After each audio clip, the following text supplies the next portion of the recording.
Greetings. My name is Tom Parks, and I'm director of the Distance Track Master of Architecture program at the Boston Architectural College. And it's my privilege to welcome you this evening, or this afternoon, to this lecture sponsored by the BAC School of Architecture and the Distance MArch program.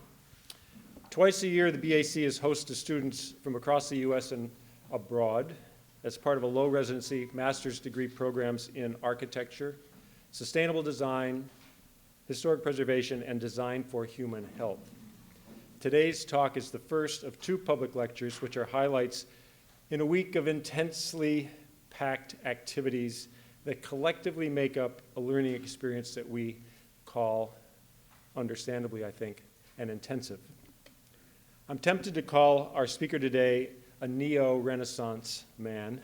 He's an architect, an educator, author, curator, collaborator, and bicycling advocate.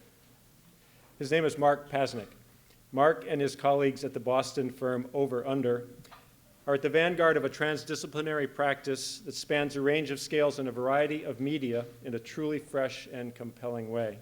The firm's work includes designs for books and exhibitions, as well as buildings and urban guidelines in settings from Boston to Guatemala City to Doha, Qatar. In a relatively short career in practice and academia, Mark has risen to become a highly respected leader in the Boston design community. He sits on the Boston Art Commission, the executive board of the Boston Society of Architects, and was recently a recipient of the AIA Young Architects Award. Mark has taught at the California College of Arts, Carnegie Mellon, Northeastern University, Rhode Island School of Design, and Wentworth Institute of Technology, where he is currently an associate professor. His latest achievement, created with partners Michael Kubo and Chris Grimley, is a book about concrete architecture in Boston, about which I'm sure we'll hear something tonight. So, please join me in welcoming Mark Pasnik.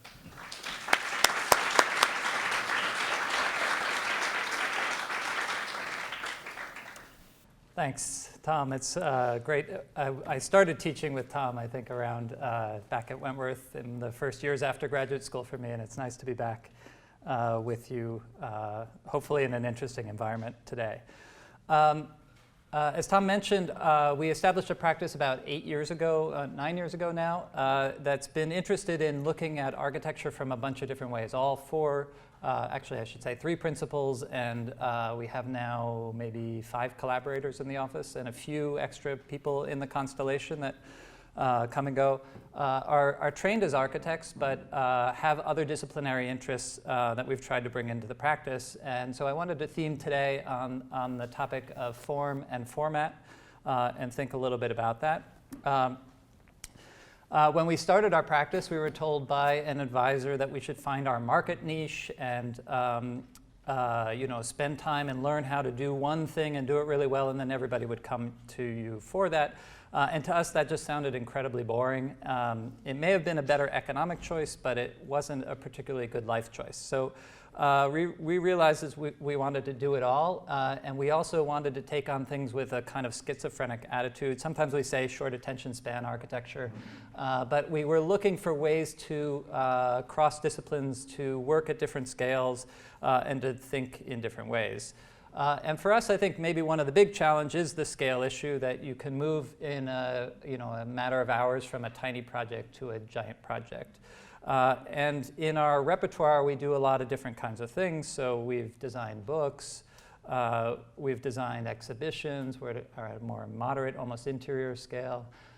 We've designed buildings, some of which have been fairly large. And then, of course, we've also done quite a bit of work at the scale of the city, which really dwarfs that book and is a sort of incredible scale of operation for us. So thinking from that scale of the book to the city, we've also looked at ways to cross the different kinds of practices that we have. Houses, worked on houses with books, books about houses, cities and books on cities, exhibitions and other kinds of things that look at different areas of the traditional design practice. But while we find that formats and disciplines can shift, our attitudes and approach do not. And I wanted to talk a little bit about that today and look at a trio of different types of work that we've done in the office using 3 case studies, and then talk at the end a little bit about the cross-disciplinary nature of them. So that's exhibitions, research, and architecture. I'll begin with exhibitions, and we opened the gallery, Pink Comet Gallery, which is part of Over Under. We opened it about a year after we started the design practice, and since then we've done almost 36 exhibitions and events and pop-ups and other kinds of things, a lot of which have focused on the city of Boston. When we opened, really we felt like there was a gap in the marketplace for design ideas being exhibited. Harvard and MIT had wonderful galleries, but they were always doing critical things about somewhere else. And at the time, the BSA had a gallery that was really essentially a marketing arm of firms. And so we wanted to create a center for critical discourse, but focused on Boston. We've since shifted a little bit in that because the BSA opened, I think, a very interesting critical gallery as well in the recent years. And in fact, we were brought in to be the first curators of the first year and a half worth of shows of the BSA. And I wanted to show you guys one particular exhibit that maybe demonstrates some of the kind of design thinking that we try to do, and that's Let's Talk About Bikes. Really, the BSA wanted to reach out to a much broader audience than architects in its first year of existence as a gallery, so we conceived of this show that was meant to look at issues that were relevant to architects, but also relevant to a lot of other people, and to try to find a cross-cultural platform for that. And the focus on bikes was partly because all of us in the office ride bikes and love bikes and think they're beautiful objects. Sort of there's an amazing engineering and architectural character to them that fascinates, we found very fascinating in the stories that we heard from the bike builders, who were talking almost as though they were modernist architects. They talked about material authenticity, and they talked about joints being expressed, and they talked about all the kinds of stuff that we talk about as architects. So it was a kind of awakening that people in other fields actually do think like we do sometimes. We also found it really inspiring to learn very specific things about Boston, that Boston was a real hotbed, or has been a real hotbed, of design and building of bikes really since the 1970s. There was a lot of material research being done in the aerospace industry through MIT, and a lot of those people who learned how to use advanced materials and all sorts of welding techniques and things ended up in the weekends building bikes. So they spawned a whole generation of offices, and we tracked the family tree. This is the family tree we produced. On the left, you can see 40 or so practices that all were spawned from the 1970s on. Boston is also the original American manufacturing center of bicycles back in the 1800s, so it has a real long legacy as well as an innovative legacy. And part of the goal of the exhibit was to foreground many voices. So our goal was to kind of collect a lot of different opinions, a lot of different ideas about the bike, and then foreground them in a broadsheet as well as in the displays in the space. So this is an example of the broadsheet. This was the interview with Skunk, who some of you might know is the leader of Skull, which is a bike chopper gang in Boston. So we got exposure to people I might not have met otherwise in my normal day-to-day life. And then we also looked at the bike's role in shaping urban design. So this is where it clearly overlaps much more with architects in a direct way. How is the bike as a new mechanism for passing through the city? One of the interesting things we tried to do with this show is we actually left our first exhibit on display when the second one came in. So the new show weaved through the old show, which you can see on the left there, was a show focused on Boston's reinvention of itself through design. Called Inform. And so the idea was to try to not only bring new people to the BSA, but also to expose them to some of the things that architects are up to.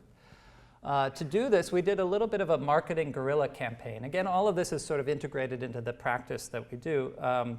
With very traditional things like these cards that everybody would, they were small enough to fit in a biker's back pocket and easy to hand out to people, and a bunch of other campaigns that we developed. But those drove people to a website that we created which allowed people to input why they ride or why they don't ride, and then what kind of rider they are and what sort of characteristics that, that they portray. So whether they're an aggressive rider or a casual rider, so on and so forth. And then these documents were spit out as part of the exhibit itself. So when you presented, every person's first name was there. Their logo was created by the type of rider they were. So there are 4 different parts to the logo. And then there's a motto in it. And they typed their motto in English, and we had it translated to Latin. So everybody had a Latin motto that went with their kind of heraldic crest. So this actually was a little bit of a guerrilla marketing campaign for the event itself. Got people interested, reminded them that they should go and see their results because they were on display. So it was a kind of, instead of just polling people on why they ride and gaining data, we actually closed that loop of allowing the public to then participate in the exhibit itself. And we collected, I think by the opening night, we had more than 400 entries, and then by the end of the event, we had nearly 800 of them. So it was a really popular way to kind of input, and we used this data then to give it to Livable Streets, which is an alliance that is interested in, obviously, streets and making better streets for cyclists and for pedestrians. And then we also gave it to Boston Bikes as data for them as well. So it had a kind of twofold purpose. But overall, the exhibit was very much about connecting people. It was really, again, the agenda for the BSA to connect to larger audiences, to bring new audiences into the center. And in some respects, what we liked about it is that we exposed architects to things that they weren't normally thinking about. You can tell these are architects, right, because they have shirts like I'm wearing right now. And then you can tell this is a cyclist. And we exposed cyclists to things that they might not normally see. They came for the bikes, but they also saw things about architecture and design.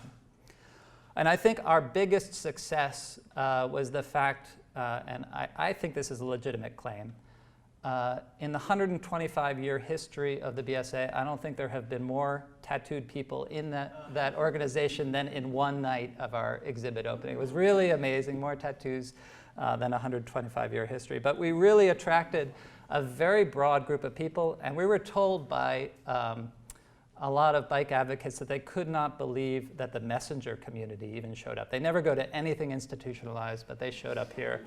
And that was, I think, one of our greatest accomplishments. I also do like this image in particular because the guy on the left in the skull chopper gang with his denim jacket, and the woman on the right in her cocktail dress. Like those two, that's a pretty broad range of constituencies, and when you can unite them around one topic, that's a good accomplishment. I'll say one last word about our exhibit side, and again, we've done many of these, and if you send us an email, we'll put you on the Pink Comma mailing list. We have fun events, I think, a good gathering. But right now, there's one ongoing down on the Greenway. It's the Design Biennial Boston, and it is located near the BSA space. We have a small interpretive panel there, and then you can go out and wander the Greenway and see 4 of this year's winners from the Design Biennial and see their installations. I won't show too much because you have to go see it in person. It's not too far away, and it's a beautiful walk. But this is Mass Design Group's installation in process, again, trying to build a sense of community around design and engage a larger community around design. This is a process that they worked with students from Virginia Tech. It was all prefabricated off-site and brought to the site. It's a really great pavilion. And then 3 other pieces that are on the same, that one's a little farther away. The 3 other pieces are on the same plot near Trade, if you guys go down there for a drink and wander around and see artwork. Make sure you stick your head inside that kind of tan thing. It's pretty amazing little environment, but I'm not going to show you. You have to go there to see it. And these other 3 pieces you can see on the, this is by GLD, a firm associated with MIT. This is Cristina Pereño, also with MIT, and then this field of columns is by Landing Studio, and they teach at Northeastern. So it's an interesting collection of works, and it, I think, has gotten a lot of attention from people on the Greenway. It's actually a pretty fabulous environment. And you can probably not see it in this image, but right here is the Janet Eckelman hanging piece, which is not part of the biennial, but also very well worth a visit. So the second topic I wanted to hit tonight is research.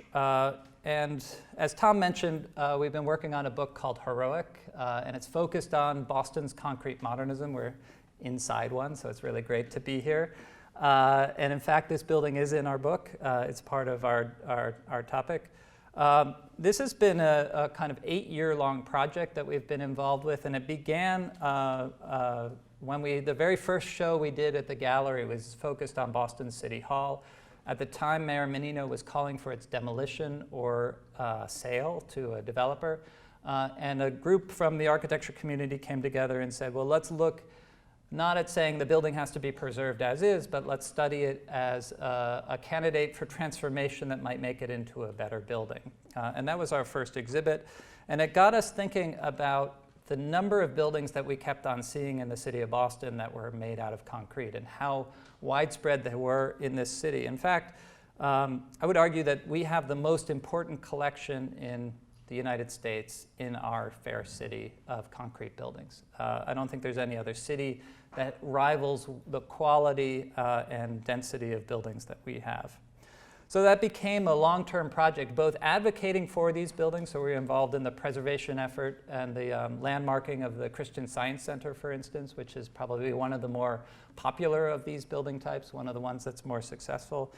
We did an early exhibit called Heroic, which you can see on the top here, which was an exhibit that had a series of takeaway sheets that you could grab. So again, in this issue of formats, we viewed it as a kind of inexpensive way to produce an exhibit that could walk away from the gallery. And our hope was that maybe people would forget them in a coffee shop and somebody else would stumble across them and see an essay on a concrete building or an image. And really the images came with often two texts, one critical of the building and one positive review of the building.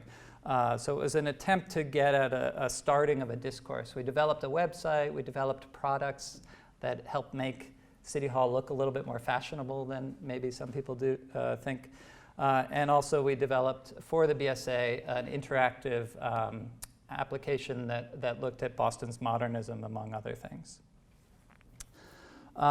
This larger research project, though, became a bit of an obsession with us. We started tracking the number of concrete buildings that were built in the 60s and early 70s, and we came up with a list well over 150 buildings in the city. And so our crisis in putting together a book was figuring out the number of pages, which was 320 that we were given from the publisher.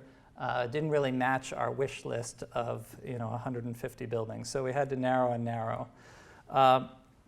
But it was, for us, a very important story to tell. I think it's the moment where Boston, maybe there's two moments in Boston's history where it has an enormous influence outside itself, and the 60s is really one moment in that case. The city was attempting to reinvent itself, to create what was called the New Boston, to recover from decades and decades of economic blight and political stalemates, and to look for a new way forward as a city. And architecture was one of the tools, and urban planning were the tools that were initiated.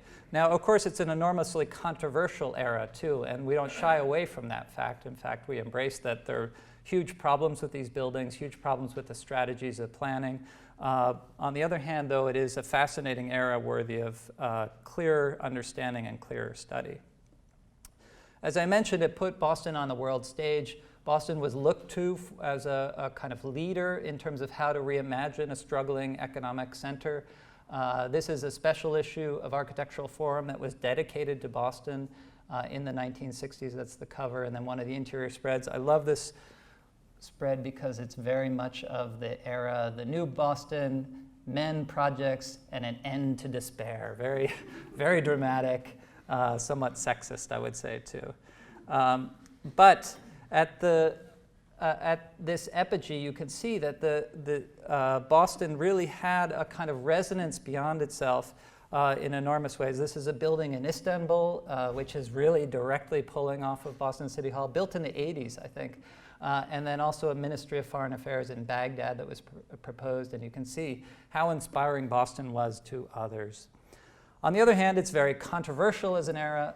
Ed Logue and the strategies of urban renewal really, while they were more sensitive than maybe the 1950s strategies of something like the West End, they were not particularly sensitive to neighborhoods. I love this image. This is from Life magazine, a kind of review of Ed Logue, who you see here. He was the head of the Boston Redevelopment Authority, a man with very, very strong powers of urban renewal, and there were quite a lot of reactions to that in neighborhoods that were trying to prevent the kind of wholesale urban renewal that we might question much more today than was happening at the time. Within all that controversy, I think one of the real values that comes out of this time period is a collection of what I think are quite wonderful buildings by some of the world's most important architects practicing at the time. They are robust and interesting and powerful, and they come with a lot of qualities that are both inspiring and somewhat menacing at times. So I think one of the charges to us today is to think about how they can become part of our life and maybe more accepted by the public at the same time that we can understand their legacy and their value. So buildings like Boston City Hall, the Christian Science Center, a little jewel by Eduardo Catalano of the Charlestown Public Library, which is a really beautiful jewel building. Breuer's building, which is most architects, and at least my faculty colleagues, work only a few blocks from this building, but didn't realize there was a Breuer building in Boston. This is the Madison Park School. Jose Luis Sert's Tower at BU, which is in the process of being renovated right now by Brunner Kott. One of my favorites and probably one of the most troubled and challenging buildings, which I'll show a few images of student work that I've been doing with some of my students, is the Rudolph's Lindemann building and the Government Service Center at large. Really, really fascinating building, a really, really challenging building as well. And then, of course, Le Corbusier's only building in North America, the Carpenter Center. Oh, and one more.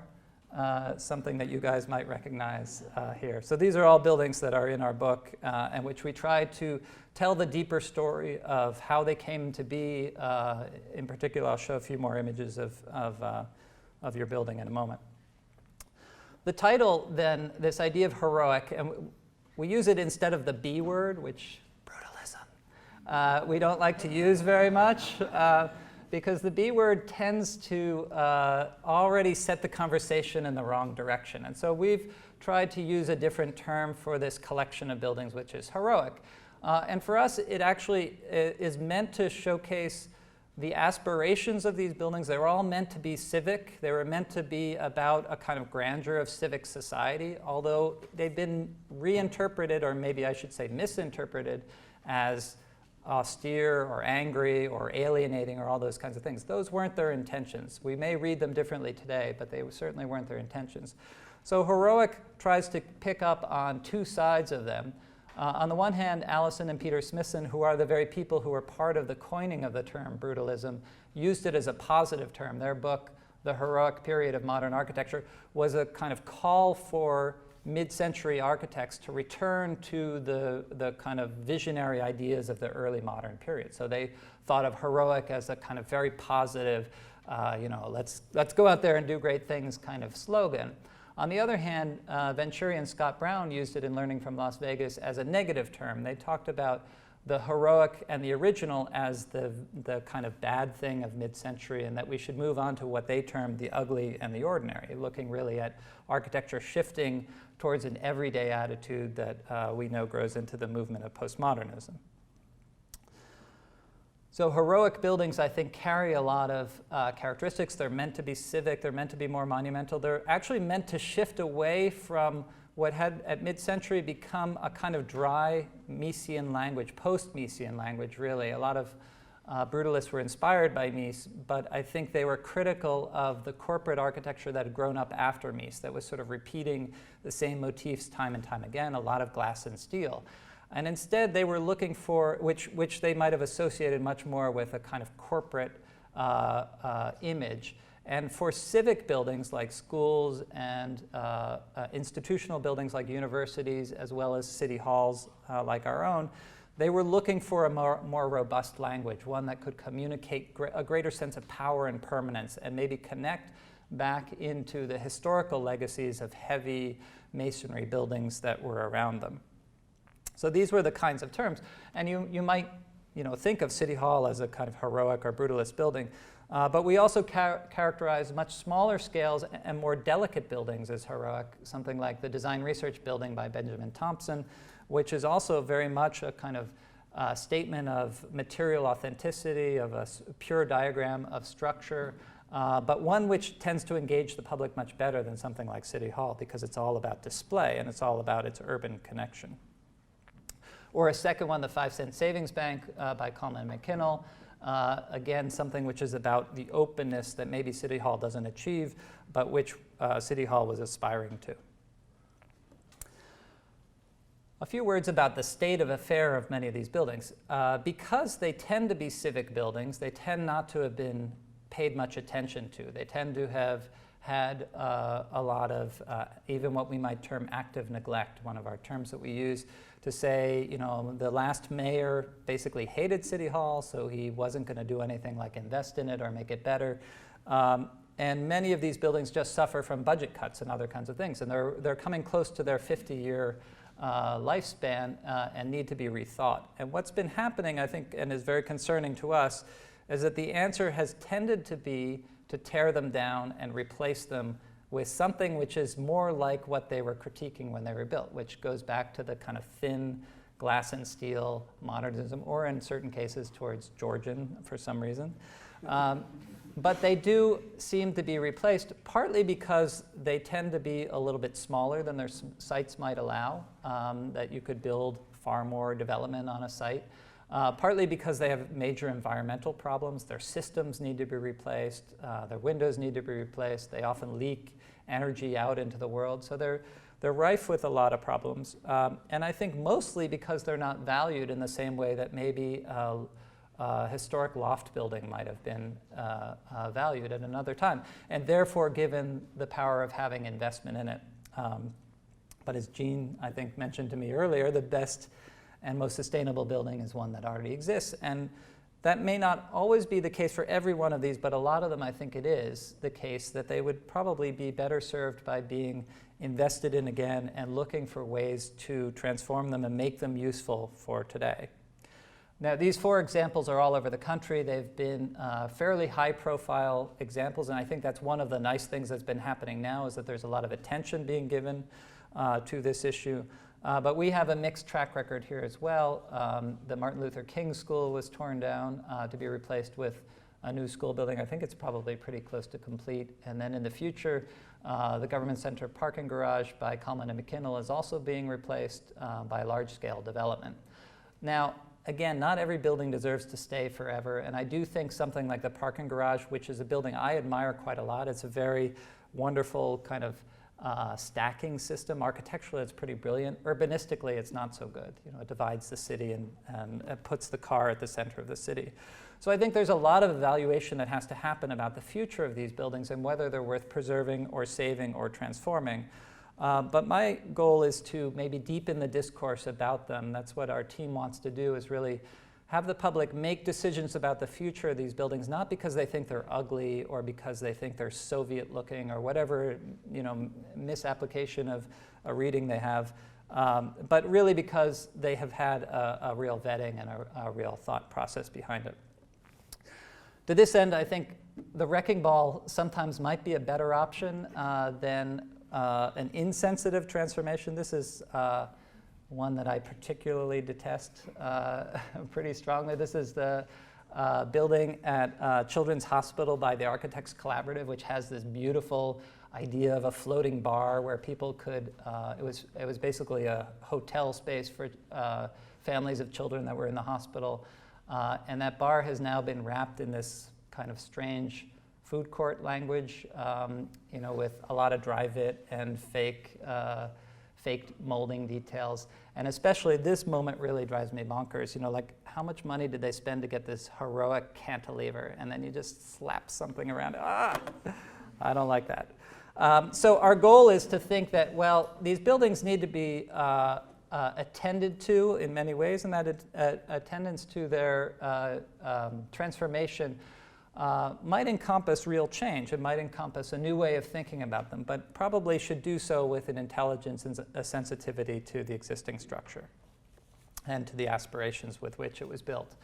To this end, have one of the students that was involved in this, Neil, in the audience here. I've been working with students for the last year and a half at Wentworth, and some colleagues, Carol Burns, and then folks from DCAM, and even some of the original project architects. So this guy on the left is Jim McNeely, who is the project architect for Paul Rudolph's office. We've been looking at the Rudolph Government Service Center building and trying to imagine ways that it could be transformed in the future to make it greener, to make it more environmentally sensitive, to actually increase its development potential, because it's quite a low-scale building on a fairly broad site, and so it doesn't have a whole lot of square footage on the site. It's actually underdeveloped for its site. So we've been looking at a lot of different strategies for how to transform that, and this might be another lecture another time. But we're ongoing with that for one more semester coming up. We're going to take a look at it as a courthouse potentially in the future. It's a building that's been in the contemporary discourse quite a bit. It was part of the scenes for The Departed in 2006. And I think in many respects, these buildings are, at the very least, getting more attention showered on them. I think when we started the Heroic Project about 8 years ago, there wasn't really a lot of discourse about the importance of these buildings or their role in their legacy and their potential for change. But I think with things like droid ads, and I think there should be model shoots in these the way there are in industrial streets in New York. These are the kinds of things that I think start to enter a new sense of how these buildings might, and it's a little, they look pretty authoritative in these images, but I think these buildings are starting to get a little bit more presence in the contemporary discourse that's, I think, useful. And we've been attempting to promote that as well. We've been pushing some articles in the Globe and elsewhere. There's an issue of CLOG focused on brutalism, and of course our own book we hope will contribute to that, and I would be remiss if I didn't tell you that it's available for pre-order on Amazon. But the book is really a collection of a series of essays by historians, including our own team, looking at different aspects of the era, and then case studies. I think we have 23 case studies, but it's in total 30 buildings that demonstrate, we got into archives, we found original images, we talked to architects from the time period, we interviewed people, and we put together a kind of collection of what we think are some of the values and legacies of these buildings and what the time period holds for us. Some of that is including background stories, so this might be a familiar set of spreads. If you look at it, this is, I think it's Jose Luis Sert, who was dean at Harvard, is here on the jury selecting, part of the team selecting the winning model. This is the winning set of models for this building in particular. And you can see also, we included a couple of the other proposals that weren't selected for the project. And what I like about seeing these is it's really pretty clear that something was in the water at this time. So you could either have a kind of gridded building with objects where you see the kind of frame with a series of volumes in it, and sometimes little strange volumes, but mostly rectangular volumes. Or you could have a floating box over kind of stilts with maybe objects beneath it. So those were the two options you were given. And the winning entry, of course, is a combination of those two. You get pretty much a floating box with a grid of frames and objects in it. So it was maybe the synthetic version of those predominant attitudes. And you can see that sort of thinking that there was really a strong presence of a set of ideas, a set of criteria, and a set of principles that architects were following at the time. Something which I'm not as clear in the way that we practice today, whether we still have that same principled viewpoint. Again, sometimes that principled viewpoint wasn't successful, but I find it fascinating to try to dissect. And I'll just mention one of my favorite quotes from that time from Michael McKinnell. I think if we could have done it, we would have used concrete to make the light switches. They were pretty serious about their concrete in this era. And I think for all of us, the meeting, we met with 7 architects from the time and conducted interviews, all of which are in the book. And that was probably the most fascinating part of the project, was really getting connected to a generation that had a set of principles and a set of ideas, and talking to them about their approach to architecture at that time and what it meant to be practicing in the civic realm. I think there were some great advantages and some great lessons, and especially the focus on civic investment. I think that's something that we've really lost today. We rely quite a bit today on public-private partnerships, but I don't think we give enough of our own investment into the making of great cities. And that, to me, is a learning lesson from this time period. So the last category I wanted to show is architecture, the sort of obvious one, I guess. And I'll show one project, and then I'll show a couple of cross-disciplinary projects. But this is a museum of Mayan art in Central America, in Guatemala City, which we've been designing in conjunction with Harry Guger's studio. It's been on hold now for about 2 years, but we hope it'll begin up again. It's a very large structure, maybe somewhat inspired by the heroic scale of things with this large cantilever. But it's meant to be a place to collect Mayan artifacts and be one of the largest collections of that. It's a combining of a public collection and a very large private collection into one. It's located in Guatemala City, very close to the airport, and between a park and a kind of a site that's very heavily populated.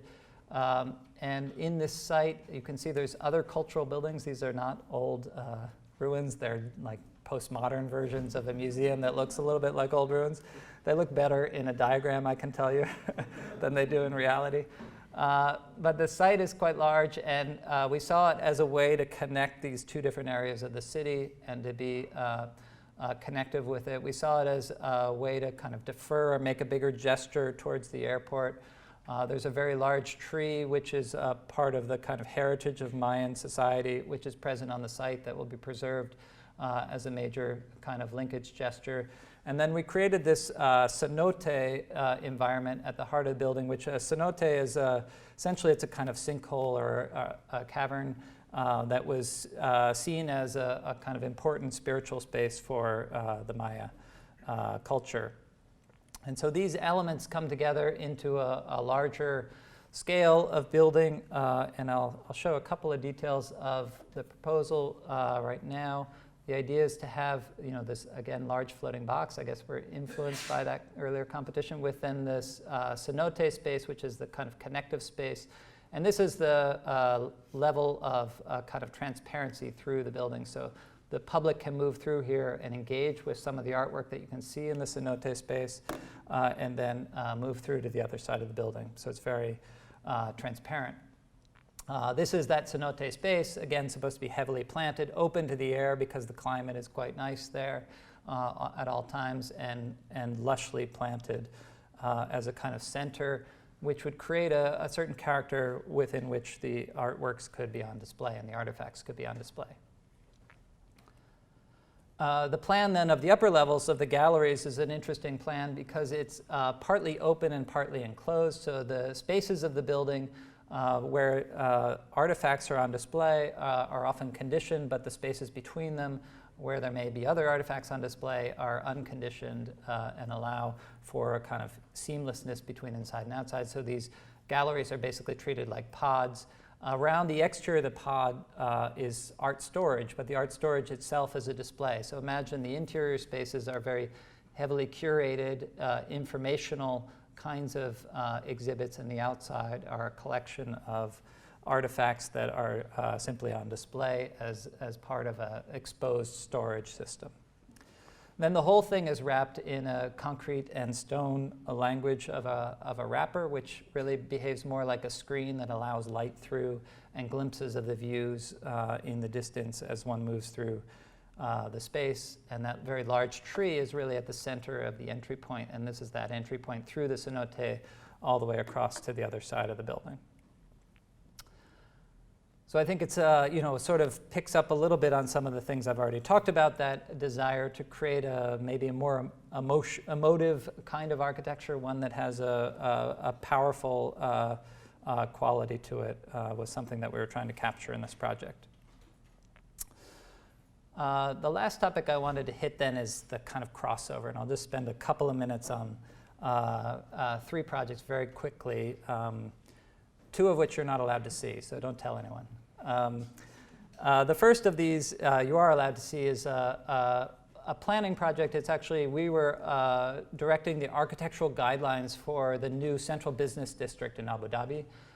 It's a very large site. In fact, it's so large that this is it overlaid on our city. That's our office over to the left, and that's the museum is about that big. Our office is right there.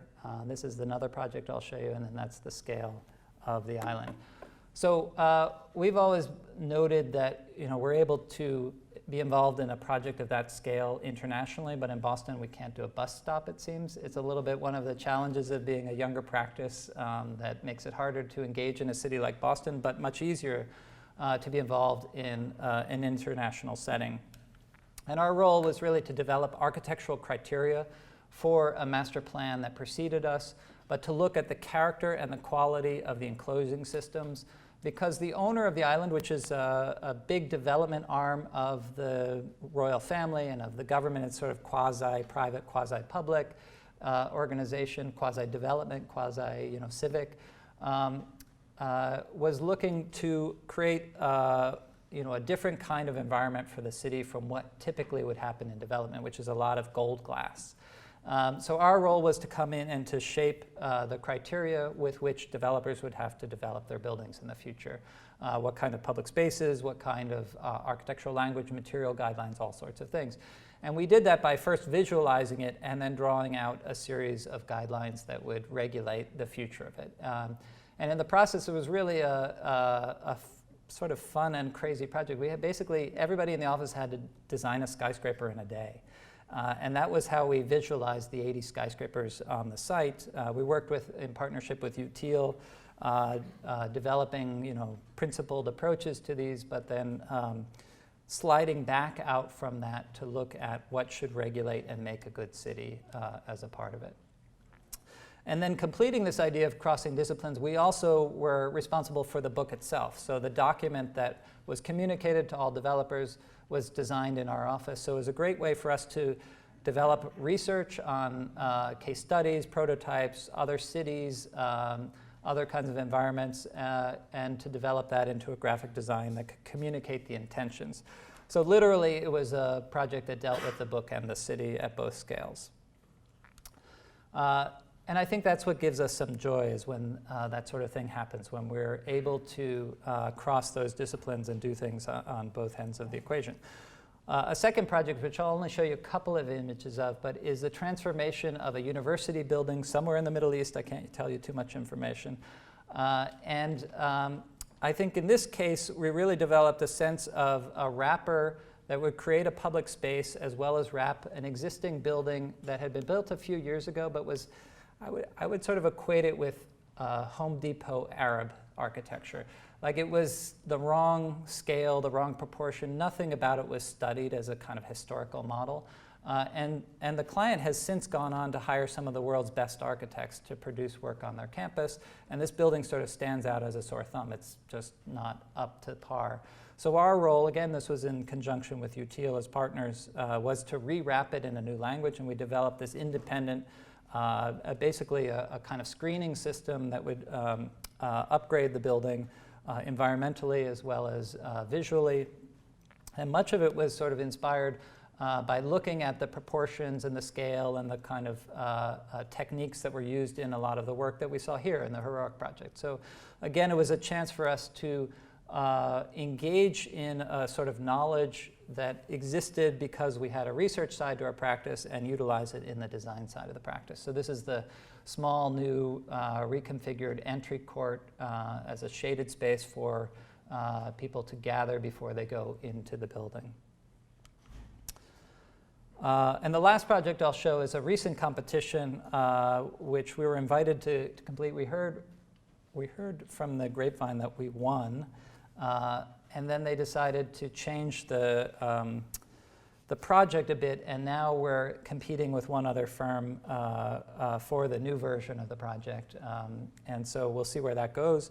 But it was a proposal for a visitor center on the same campus that we did the other building, and we proposed a submerged visitor center underground with a series of historic buildings on the site. These are the historic buildings, and then this is essentially our new piece. The big circle came before us. It wasn't our idea, but we suppressed most of the architecture and actually slipped certain pieces of it through the historic elements. So you slip under this building and it basically becomes a skylight to an entry condition, and so on and so forth. What I think was fun for us in particular was that this was a visitor center, so it combined not just the architecture of the site and the landscape, but looking at these series of interactive spaces that could charge people up about the campus and coming to the school.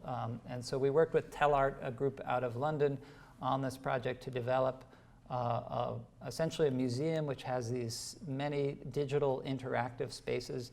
And these guys allowed us to punch at a much higher level than we could on our own, because this is all they do is kind of really fun and fantastic interactive environments. And so we envisioned and created these series of spaces that would allow people to learn about the campus, learn about the place, and come to, essentially it's marketing for the school as a visitor center, but one which is dressed up as a type of museum. So I think in the end, I would just leave you with one thing about our practice that is most important to me is this idea that we can, as architects, we can think a lot of different ways. And I think it's important that architects don't go out there in the world and think, oh, I can do anything I want. You do have to build expertise in areas, and oftentimes we can do that by aligning with people, by bringing our values to other teams. And for us, that's probably been the most rewarding thing of our practice, is to join with others, to develop approaches, and to cross disciplines, and not to see the kind of strict boundaries of the way architecture has been in the past. I think architecture is a very strongly evolving, some might say dying profession, others might say evolving profession. I think there's a lot that can be done with architectural thinking, and probably there's an even greater need in the future for us to capture more of the world, to capture and influence more of the world through design thinking than we do as strict architects. At the same time that I think strict architecture is still a wonderful practice, and I hope to be able to build some buildings locally, maybe more than a bus stop even, and to use the base of a practice that tries to think creatively about the future of design and the way design can influence the world and have an impact on many more lives beyond the building in other ways and through other techniques. So thank you very much.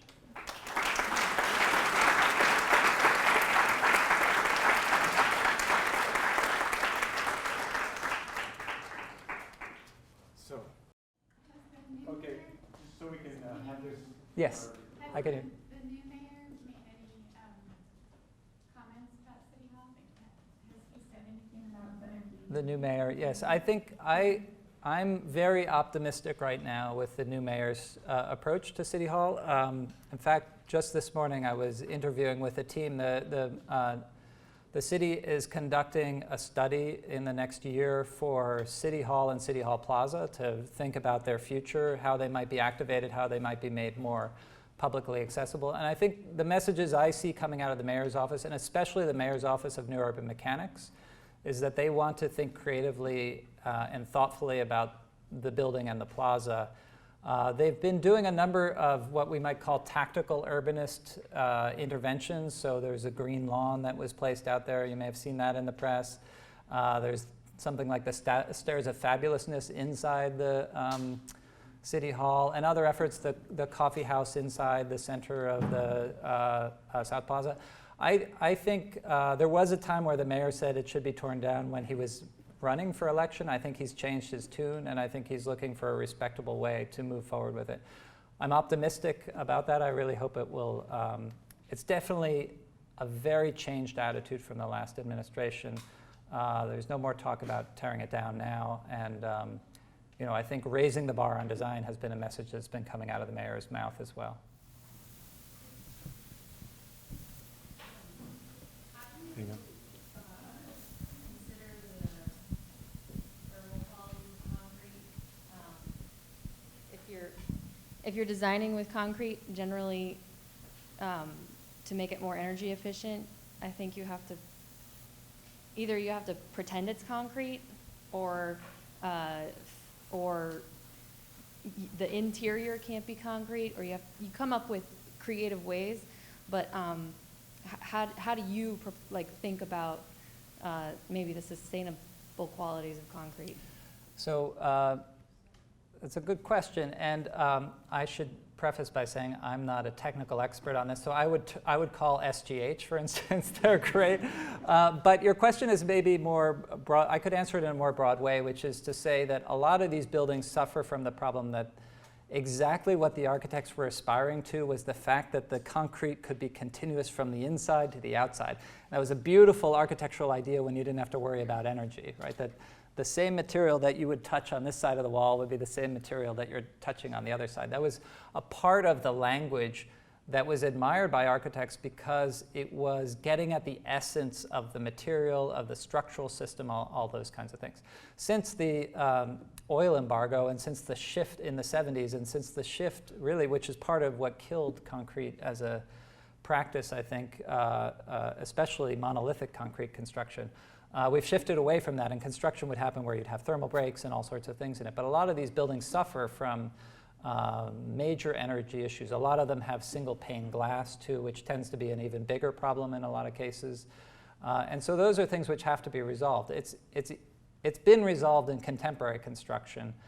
You would work around it, but it hasn't necessarily always been resolved in buildings like this one. So there are things, treatment surfaces, and other ways to handle it technically, but I don't think you'll get Energy Star best performance out of thick, heavy concrete building.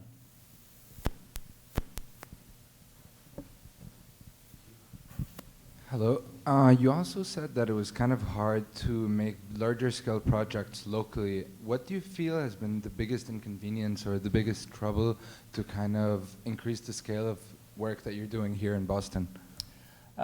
That's also a good question, and one I've been trying to advocate for more, not just for our practice, but for a lot of young practices. The biennial has been something that we've been doing now for 4 iterations, and we have 23 total winners of the biennial, and they're all really interesting emerging practices. So we talk to them a lot about what issues they face in a city like Boston, and I think Boston tends to be conservative in its development community and doesn't want to take risks. So even some of the more moderate-sized and more experienced firms also have trouble working here because a lot of the work goes to a very few number of very large firms. So I think for younger practices, for emerging practices who haven't done, let's say, a building type 10 times, it can be very difficult to break into this market. There's been a lot of a kind of internal, I think the BRA was it's being reformed, but at the time, in the past decade, it's been a sort of insular organization and challenging for people to break into. So if you're part of the network and you've been around for a long time and you've done a lot of buildings, it's quite easy to continue to get them. If you're new to that world, it's not as easy. Compare that to other places where we've worked, and oftentimes there's a great respect held for Boston in particular, as a kind of academic center, a knowledge center. And I think more risk is often taken in those places. So I think that's one of the challenges that we and many other practices like ours have faced. I'm starting to see an emerging generation. I think groups like Howler Yoon, for instance, are starting to do more work in the city.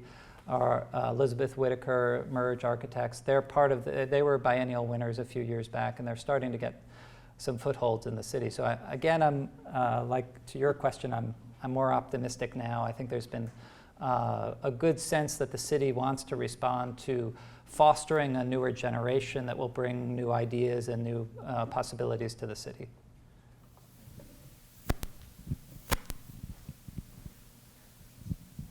It seems as though you had very in-depth community involvement in the Let's Talk About Bikes at the small scale, and I'm curious, how do you manage community involvement in projects that are overseas at larger scales? That's a very good question. So one of the things that we are, it's a sort of internal conflict. I would say a lot of the work that we do abroad is for countries where there isn't that issue where public involvement isn't part of the project, where there are often either city agencies that run things that have a powerful, maybe a little bit more like Boston was developed in the 60s when there wasn't a whole lot of involvement of the public environment. So we haven't come across that challenge in the international work. We haven't had to scale our local kind of advocacy and engagement with the public at the small scale. We haven't had to scale it to the bigger scale in those settings. There has been a little bit of it maybe in the Guatemala project, for instance, but most of it's been handled by the local firms that we work with. So I will say in a lot of these projects, we're always teaming and we're partnering with people. And that's, again, part of how we can cross disciplines is because we find the right team and propose a project. And it allows us to, what we would say, punch above our weight class. You know, we can do more interesting, bigger scale work because we're teamed with somebody else on a project that has a set of expertise that we can complement.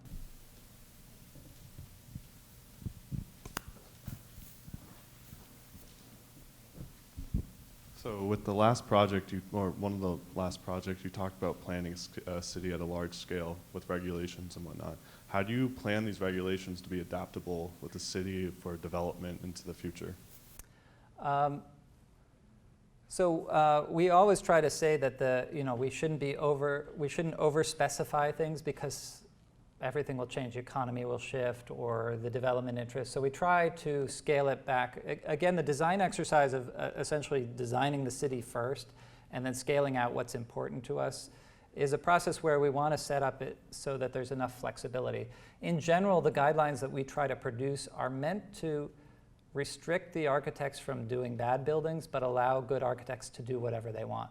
You know, that to us is a kind of goal, because and one of the reasons we were brought in is because the tendency in that region is to produce work that's not particularly good in the development community. There's a lot of institutional work in that region that I think is way better than the work that's done in the US. But the natural course of development would usually lead to not very satisfying architecture. And so these regulations are designed to kind of raise the bar on the minimum threshold and then allow for inventive thinking beyond that. But we are always aware of trying to make a system that's flexible enough to handle some of the problems of the future. And the reality is that you can't predict ahead as many years as the project, and it will have to be readdressed over time. But I think our guidelines are at least, they've been in effect for a couple of years now and seem to be holding fairly well. You mentioned at the beginning of your talk that perhaps your business model was not the most economically sound. So I'm curious if you would address it, if you feel comfortable addressing it. Can you talk about, if you were to draw a pie chart relative to your income, your fee-based, of your the three components of your practice, what is supporting the practice? Does research support it? Does your architectural design, does your exhibit design support, does one support the other? No, I feel comfortable talking about that. I think we actually grew quite a lot during the recession here. Initially, we grew fairly quickly because of our diverse model, and so I think at that point it was actually a really great thing for us. And in general, what has happened, I would say, in terms of the pie chart, it probably roughly breaks down to a third in the graphic realm, a third in the architectural realm, and a third in the urban realm.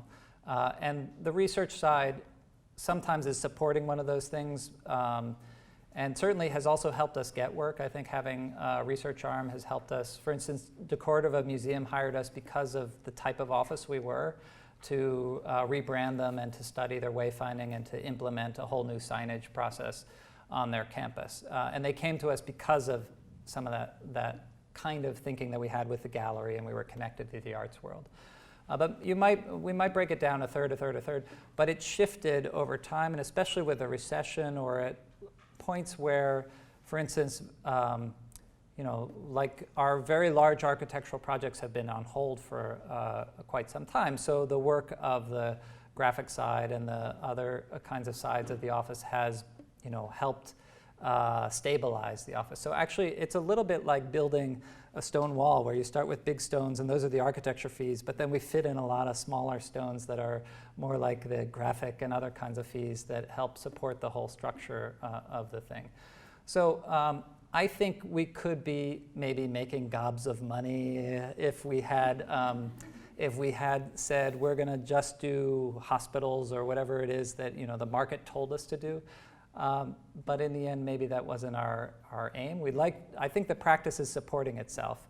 I would like it to grow a little bit more again.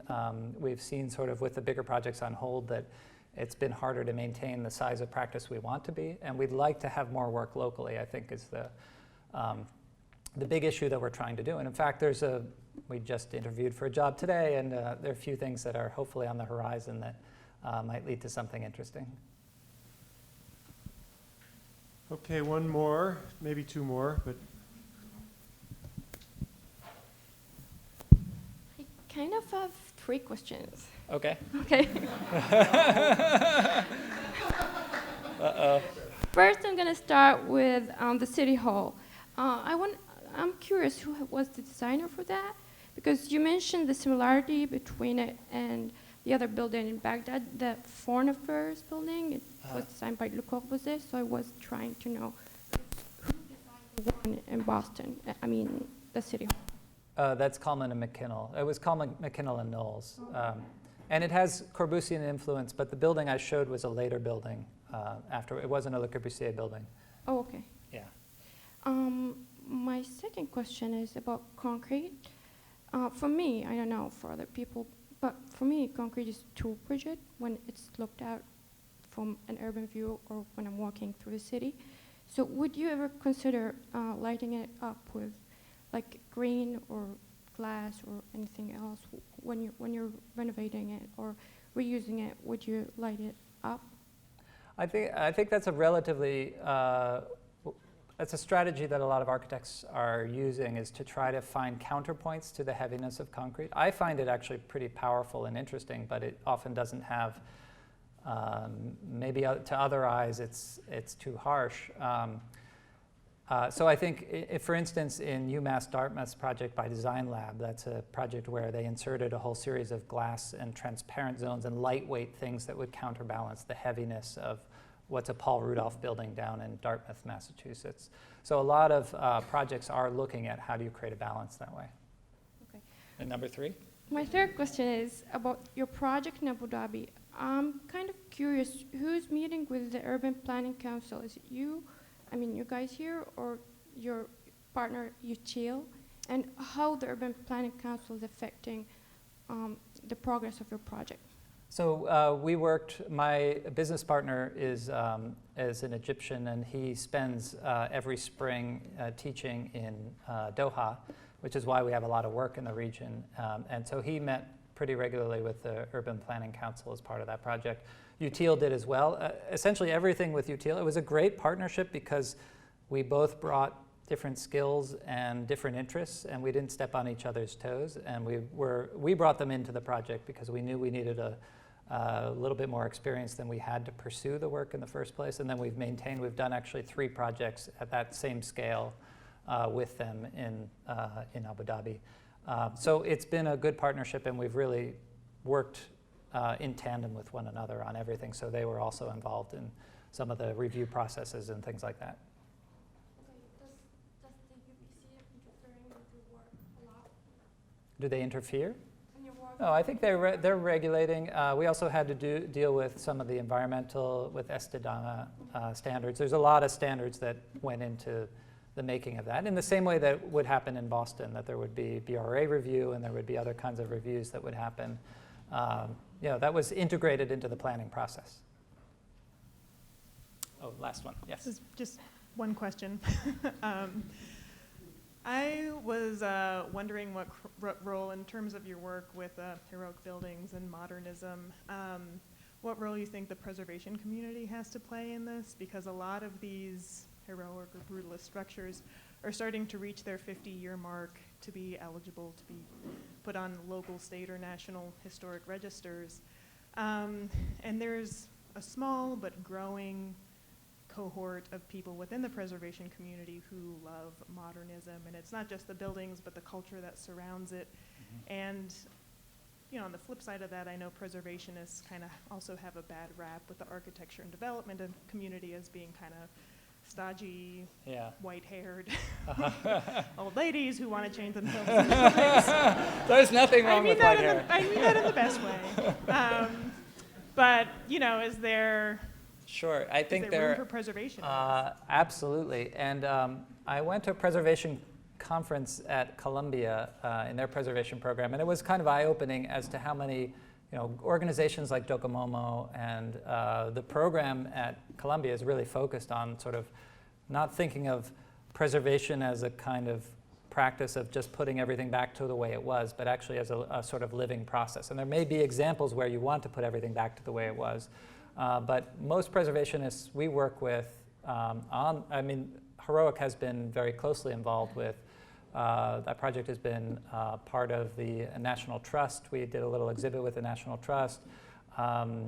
Folks from the Boston Preservation Alliance and organizations like Historic New England and others have been part of the Heroic project with us. And they've been, if anybody thinks that preservationists only care about 1800 and before, that's absolutely not the case any longer. That may have been the case at one point, or maybe 1900 and before, but I think many preservationists are really actively thinking about the near history as being as important as earlier history. So coming toward, into the foreground for fights like the Orange County building or the Mechanics building, those were some of the ones that Mechanic Theater, those are some of the ones I showed. Those are really spearheaded by the preservation community. And here locally, when we helped out with the